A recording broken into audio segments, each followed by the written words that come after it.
Doctor Mary George madam, എന്തായാലും സതീശൻ സർക്കാർ അധികാരമേറ്റിരിക്കുന്നു. നമുക്ക് അതിന്റെ വിശദാംശങ്ങളിലേക്ക് പോകുന്നതിന് മുൻപ് മാഡത്തിനും ക്ഷണമുണ്ടായിരുന്നല്ലോ. മാഡം പോയോ ഈ സത്യപ്രതിജ്ഞയ്ക്ക്? സത്യപ്രതിജ്ഞയ്ക്ക് തീർച്ചയായിട്ടും ഞങ്ങൾ പാസ് ഉണ്ടായിരുന്നു. അപ്പോൾ ഞങ്ങൾ ഹസ്ബൻഡും ഞാനും കൂടി പോയി. 8 മണിക്ക് വീട്ടിൽ നിന്ന് ഇറങ്ങിയിട്ട് 9:30 മണിയായിട്ടും ഞങ്ങൾക്ക്, അതായത് കഷ്ടിച്ച് 10 കിലോമീറ്ററാണ്, 10 കിലോമീറ്ററല്ല, ഒരു 8 കിലോമീറ്ററാണ് ഞങ്ങൾക്ക് വീട്ടിൽ നിന്ന് സെക്രട്ടേറിയറ്റിൻ്റെ അവിടേക്കുള്ളത്. ആ 8 കിലോമീറ്റർ താണ്ടി അത്രയേറെ അത്രയേറെ തിരക്കായിരുന്നു. റോഡ് മുഴുവനും ഹൈവേയിലൂടെയാണ് പോയത്. എന്നിട്ടും ഞങ്ങൾ സെക്രട്ടേറിയറ്റിൻ്റെ സ്റ്റാച്യു ഗേറ്റിൻ്റെ അവിടെ ചെന്നപ്പോൾ കാറ് തടഞ്ഞു നിർത്തി. പിന്നെ കാറ് അങ്ങോട്ട് പോകില്ല, പാസ് ഉണ്ടെങ്കിലും പാസ് ഉള്ളവർ പോലും അങ്ങോട്ട് ചെന്നാൽ അവിടെ ഇരിക്കാൻ സീറ്റോ സ്ഥലമോ ഇല്ലെന്ന് പറഞ്ഞു. അങ്ങനെ പറഞ്ഞു കേട്ട് പലരും തിരിച്ച്, ഞങ്ങളുടെ സുഹൃത്തുക്കൾ പലരും തിരിച്ച്, പാർട്ടിയിലെ പ്രധാനികളായ ചിലരൊക്കെ തിരിച്ചു വരുന്നതും കണ്ടു. അവരും പറഞ്ഞു ഇങ്ങനെ തന്നെ. അപ്പോൾ അതുകൊണ്ട് പോയതുപോലെ ഞങ്ങൾ തിരിച്ച് വീട്ടിലേക്ക് വന്ന് വീട്ടിലിരുന്ന് ടി വിയിലൂടെയാണ് ഈ പരിപാടി കണ്ടത്. അതായത് ശരിക്കു പറഞ്ഞാൽ ജനസാഗരത്തെ സാക്ഷിയാക്കി മുഖ്യമന്ത്രിയായി സത്യപ്രതിജ്ഞ ചെയ്ത വിനയാന്വിതനും കുശാഗ്രബുദ്ധിയും വിട്ടുവീഴ്ച മനോഭാവം എന്ന ആഭരണം പാതാതികേശം ധരിച്ചിട്ടുള്ളവനുമാണ് ശ്രീ വി ഡി സതീശൻ. അതുകൊണ്ടാണ് ഇത്രയധികം ജനസാഗരം ഒഴുകിയെത്തിയത്. അതുകൊണ്ടാണ് അതിൽ നേരിട്ട് പങ്കെടുക്കാനുള്ള ഭാഗ്യം ഞങ്ങൾക്കില്ലാതെ പോയത്. സങ്കടമില്ല, കാരണം ജനങ്ങൾ ആഗ്രഹിക്കുന്ന തരത്തിലുള്ള ഒരു മുഖ്യമന്ത്രിയെ അവർക്ക് കിട്ടി. അവരാഗ്രഹിക്കുന്ന തരത്തിലുള്ള ഒരു ഭരണവും അവർക്കുണ്ടാകും എന്നാണ് ഈ ആദ്യ ദിനത്തെ കാര്യങ്ങൾ കൊണ്ട് തന്നെ നമുക്ക് പ്രതീക്ഷിക്കാവുന്നത്. ഓക്കെ, എന്തായാലും ജനപ്രിയ പ്രഖ്യാപനം നടപ്പിലാക്കി തുടങ്ങുകയാണ് VDS അല്ലെങ്കിൽ സതീശൻ സർക്കാർ. ഇത് കൂടുതൽ കടക്കെണിയിൽ ചാടിക്കുമോ നമ്മുടെ സർക്കാരിനെ? തീർച്ചയായിട്ടും അത്ര വിചാരമില്ലാത്ത ഒരാളല്ല ശ്രീ വി ഡി സതീശൻ. സാധാരണ ഒരു വ്യക്തിയാണ്, ഒരു രാഷ്ട്രീയക്കാരനാണെങ്കിൽ ഇവിടുത്തെ ധനപ്രതിസന്ധിയെ പറ്റി വലിയ ഒരു വ്യക്തമായ ധാരണയൊന്നും അദ്ദേഹത്തിന് കാണത്തില്ല. പക്ഷേ ശ്രീ വി ഡി സതീശന് വളരെ വ്യക്തമായ ധാരണയുണ്ട്. അതുകൊണ്ടാണല്ലോ പ്രതിപക്ഷ നേതാവായിരുന്നപ്പോൾ ഖജനാവിൽ പൂച്ച വിറ്റ് കിടക്കുന്നു എന്ന് അദ്ദേഹം പല ആവർത്തി പറഞ്ഞത്. അത് വസ്തുതയായിരുന്നു. അപ്പോൾ അതറിയാവുന്ന അദ്ദേഹത്തിന് എന്തുകൊണ്ട് ആ അവസ്ഥ വരുന്നു, എവിടെ നിന്നൊക്കെയാണ് വരുമാനം സമാഹരിക്കാൻ പറ്റുക, ഇതൊക്കെ വളരെ നികുതി വരുമാന മാർഗമുണ്ട്, നികുതിയേതര വരുമാന മാർഗമുണ്ട്. പിന്നെ മൂന്നാമത്തെ വളരെ പ്രധാനപ്പെട്ട വരുമാന മാർഗമാണ് കേന്ദ്രത്തിൽ നിന്ന് കിട്ടേണ്ട വിഹിതം. കേന്ദ്രത്തിൽ നിന്ന് കിട്ടേണ്ട വിഹിതവും കേന്ദ്രത്തിൻ്റെ സൗജന്യമൊന്നുമല്ല, കേന്ദ്രത്തിൻ്റെ സൗജന്യമൊന്നുമല്ല, അർഹതയുള്ളതാണ്. കേന്ദ്രത്തിൽ നിന്ന് കിട്ടുന്ന വിഹിതം എന്ന് പറഞ്ഞാൽ അതായത് ഫിനാൻസ് കമ്മീഷൻ തരുന്ന വിഹിതം ഓർക്കുക. ഡെവല്യൂഷൻ ത്രൂ ഫിനാൻസ് കമ്മീഷൻ എന്ന് പറയും. ഈ ഫിനാൻസ് കമ്മീഷൻ ത്രൂ വഴിയായിട്ട് കിട്ടുന്ന ഫണ്ടെന്ന് പറഞ്ഞാൽ ഏത് ഫണ്ടാണ്? സെൻട്രൽ പൂളിലെ ഫണ്ട്. സെൻട്രൽ പൂളിലെ ഫണ്ട് എന്ന് പറഞ്ഞാൽ ഏതാ ഈ സെൻട്രൽ പൂള്? സെൻട്രൽ പൂൾ എന്ന് പറഞ്ഞാൽ ഒരു tax pool, central government pool ചെയ്യുന്ന ടാക്സാണ്. അതായത് എല്ലാ ഡയറക്റ്റ് ടാക്സസും, പ്രധാനപ്പെട്ട എല്ലാ ഡയറക്റ്റ് ടാക്സസും, personal income tax, corporate income tax, central excise, customs, ഇതൊക്കെ സെൻട്രൽ ഗവൺമെൻറ് പൂൾ ചെയ്യുകയാണ്. ആ വലിയ പൂളിൽ നിന്ന് അതുകൂടാതെയും സെൻട്രൽ ഗവൺമെൻറ് സെസ് വഴിയും സർചാർജ് വഴിയും പിന്നെ ടാക്സ് ഈടാക്കുന്നുണ്ട് കോൺസ്റ്റിറ്റ്യൂഷണലായിട്ട് തന്നെ. പക്ഷേ അത് ഷെയർ ചെയ്യേണ്ട സംസ്ഥാനങ്ങളുമായിട്ട്. നേരത്തെ പറഞ്ഞ ഈ 4 പ്രധാനപ്പെട്ട വരുമാന മാർഗങ്ങളാണ്. അത് 4 സംസ്ഥാനങ്ങളുമായിട്ട് ഷെയർ ചെയ്യേണ്ടതാണ് ഫെഡറൽ പ്രിൻസിപ്പിൾസിൽ അനുസരിച്ച്. അപ്പോൾ അതിനകത്ത് വെള്ളം ചേർത്ത് കളയും. ആ വെള്ളം ചേർക്കലിലാണ് സംസ്ഥാനങ്ങൾ സഫർ ചെയ്യേണ്ടി വരുന്നത്. അങ്ങനെ ഉള്ള ആ സഫറിങ്സ് എങ്ങനെ തടയാമെന്ന് കൃത്യമായിട്ട് ബഹുമാനപ്പെട്ട മുഖ്യമന്ത്രിക്ക് അറിയാം. പിന്നെ അദ്ദേഹം അതിന് പര്യാപ്തരായ ഉദ്യോഗസ്ഥരെ അതിന് സജ്ജരാക്കും. അതിന് വേണ്ട തരത്തിലുള്ള പഠനങ്ങളൊക്കെ നടത്തി കൃത്യമായ വിവരം നൽകുന്നതിന് അദ്ദേഹം തന്നെ അതായത് ടാക്സ് എക്സ്പേർട്സിനെയും സാമ്പത്തിക കാര്യ വിദഗ്ധരെയും അവിടെ നിയമിക്കും. അങ്ങനെയൊക്കെ അദ്ദേഹം ഖജനാവ് നിറയ്ക്കാനുള്ള മാർഗങ്ങൾ നോക്കും.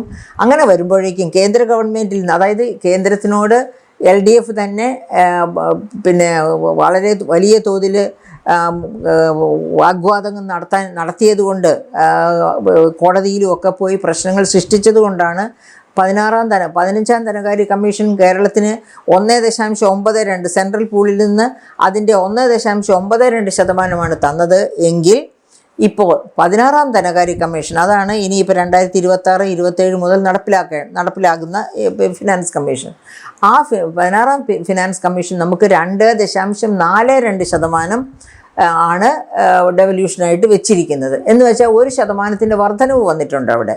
അപ്പോൾ ആ പിന്നെ ഏകദേശം 1% വർധനവ് വന്നിട്ടുണ്ട്. അപ്പോൾ ആ വർധനവ് തീർച്ചയായിട്ടും നമുക്ക് സഹായകമാകും. റവന്യൂ ഡെഫിസിറ്റ് ഗ്രാൻറ്റ് നിർത്തിയിട്ടുണ്ട്, അത് വേറെ കാര്യം. എനിഹാവ് നമ്മൾ ഈ സംസ്ഥാനങ്ങൾ ഒത്തുചേർന്ന് കേന്ദ്രത്തോട് പറഞ്ഞാൽ ഫെഡറൽ പ്രിൻസിപ്പിൾസിനനുസരിച്ച് വേണം മുന്നേറാൻ. സംസ്ഥാനങ്ങളുടെ തെക്കേ ഇന്ത്യൻ സംസ്ഥാനങ്ങളുടെ വിവേചനം അരുത്.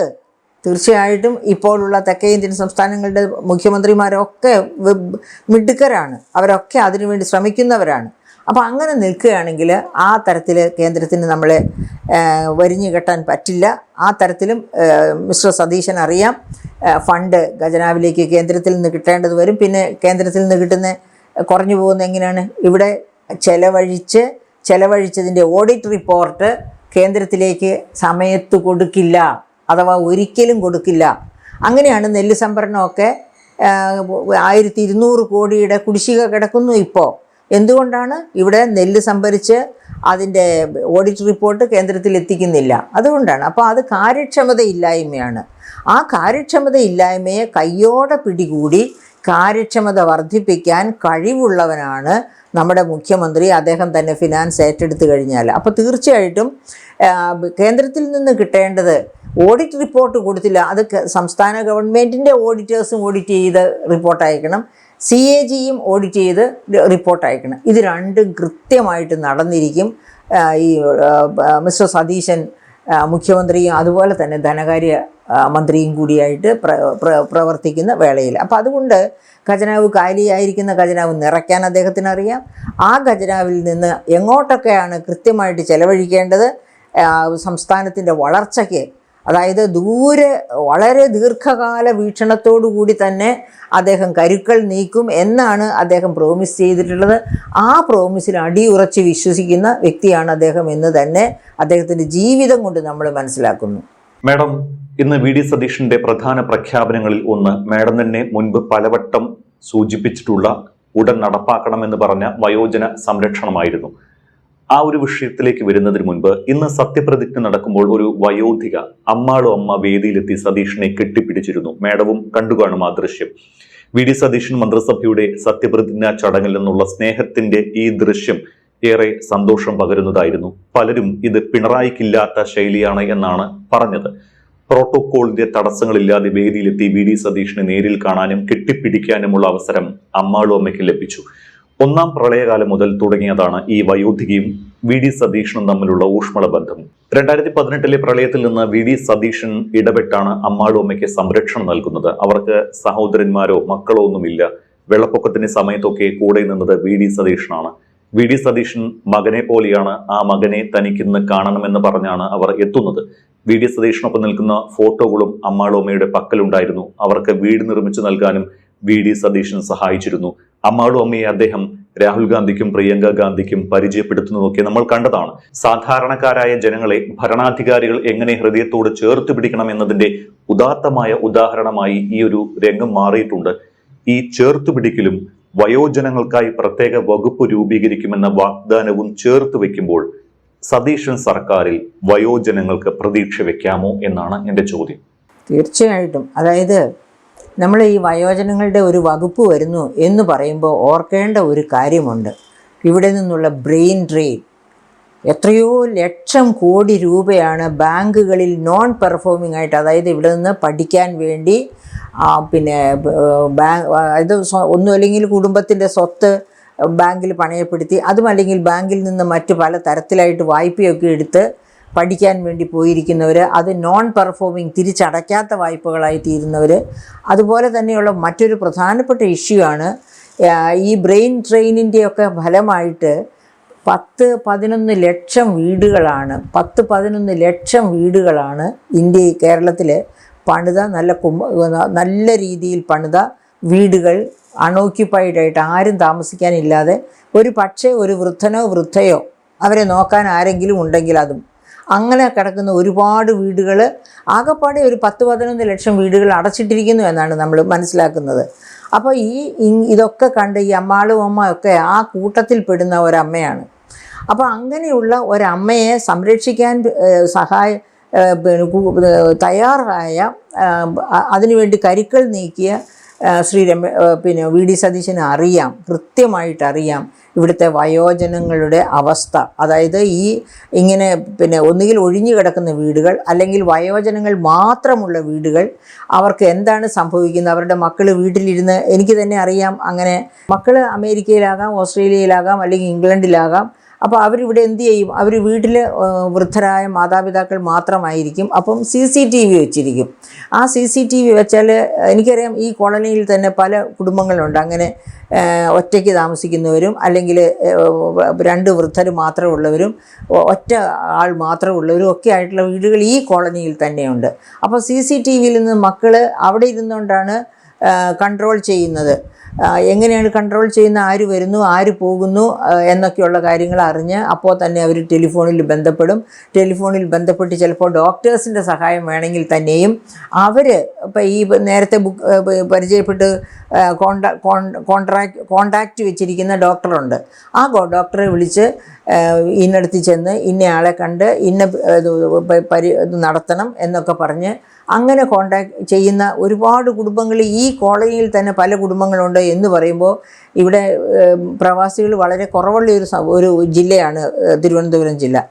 ഇവിടെ അതാണെങ്കിൽ പത്തനംതിട്ട പോലെ അല്ലെങ്കിൽ തൃശ്ശൂർ പോലെയൊക്കെയുള്ള ജില്ലകളിൽ എന്തുമാത്രം, മലപ്പുറം പോലെയുള്ള ജില്ലകളിലൊക്കെ എന്തുമാത്രം പ്രവാസികളുണ്ട്. അപ്പോൾ അവരുടെയൊക്കെ അവസ്ഥ ഇതുപോലെയോ ഇതിനേക്കാളോ മോശമാണ് എന്ന് കൃത്യമായിട്ട് മിസ്റ്റർ സതീശന് അറിയാം.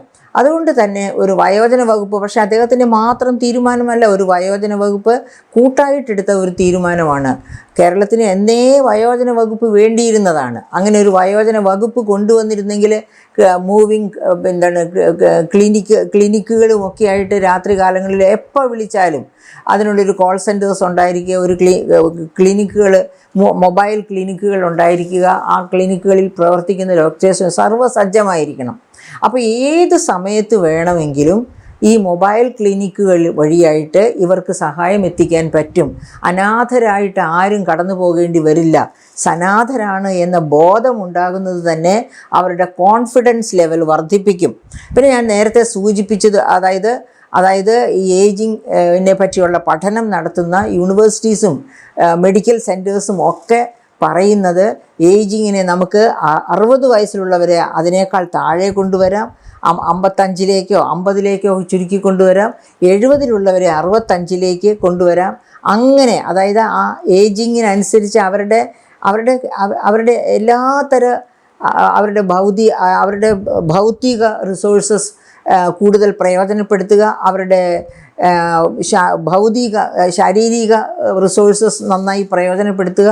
അങ്ങനെയൊക്കെ അവർക്ക് വെൽനസ് സെൻറ്റേഴ്സ്, ഒത്തുചേരാനുള്ള, അതായത് സൗഹൃദ പങ്കുവയ്ക്കുന്നതിന് വേണ്ടി ഒത്തുചേരാനുള്ള കേന്ദ്രങ്ങൾ, ഇതുപോലെ പറഞ്ഞ ഈ മൊബൈൽ ക്ലിനിക്കുകൾ, ഇങ്ങനെ എല്ലാ സജ്ജീകരണങ്ങളും ഉണ്ടായി കഴിയുമ്പോഴത്തേക്കും അവരൊരു അസറ്റായി തീരും. അവരൊരു ലയബിലിറ്റി അല്ല.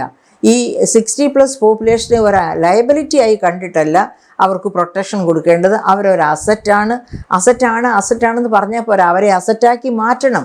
അതിനവർക്ക് ഗവൺമെൻറ്റിൻ്റെ സഹായം ആവശ്യമാണ്, മെഡിക്കൽ വേൾഡിൻ്റെ സഹായം ആവശ്യമാണ്, അതുപോലെ തന്നെ ചുറ്റുപാടുകളുടെ സഹായം ആവശ്യമാണ്.